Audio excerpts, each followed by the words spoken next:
मालेगावच्या अंजंग शिवारामध्ये माजी सैनिकांनी एकत्र येत या ठिकाणी 500 एकरावर सहकारी तत्वांवर स्थापन केलेल्या व्यंकटेश्वरा फार्मिंग कंपनीला 18 देशाच्या मंत्री तसेच विदेशी सरकारच्या अधिकारी शिष्टमंडळाने भेट देत अभ्यास दौरा केला आहे। यावेळी व्यंकटेश्वरा फार्मचे प्रमुख डॉक्टर शिवाजीराव डोळे यांनी परदेशी पाहुण्यांचं स्वागत केलं। यावेळी शिष्टमंडळाने व्यंकटेश्वरा फार्मिंगच्या सेंद्रिय शेती, माती परीक्षण केंद्र, गिरगाई, पंचगव्य अगरबत्ती, गांडूळ खत प्रकल्प या प्रकल्पांना भेट देत पाहणी केली आहे। देशाचे पंतप्रधान नरेंद्र मोदी यांनी शेतकऱ्यांसाठी राबवलेल्या योजनांचाही या ठिकाणी त्यांनी प्रशंसा केली आहे। व्यंकटेश्वरा फार्मिंग सोबत व्यावसायिक संबंध वाढवण्याबाबत सर्वच देशातील प्रतिनिधींनी सकारात्मकता दर्शवली आहे। How we can strengthen partnership, all right? We need partnership.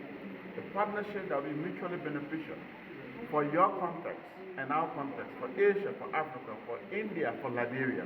We want to see that partnership. We want to see how we can transfer this knowledge back to my country, for example, for Gambia, for Namibia, for Kenya, and other countries. So we are so inspired by this. Thank Prime Minister Modi. We all follow geopolitics in our respective countries, and India is quite respected globally. We are looking at global trends.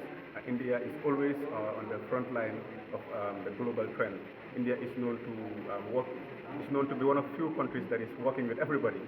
जे Venkateshwara cooperative power and agro processing limited Nashik या संस्थेशी 12 राज्यातून निवृत्त जवान आणि किसान जोडलेले आहे आणि ही संस्था वैकुंठभाई मेहता नॅशनल इन्स्टिट्यूट पुणे यांच्याशी जोडलेली आहे। त्यांच्या अंतर्गत परकीय देशातील जवळजवळ 18 कंट्रीचे कोऑपरेटिव्ह गव्हर्नमेंट प्रतिनिधी आलेले आणि त्यांच्याच बरोबर काही कंट्रीचे जसे आपल्याकडे भारतामध्ये MPs आहेत असे ते मंत्री महोदय पण आलेले। त्यांनी पूर्ण आपला फार्म बघितला, आपले शेती आणि शेतीची पूरक दुय्यम व्यवसाय बघितले।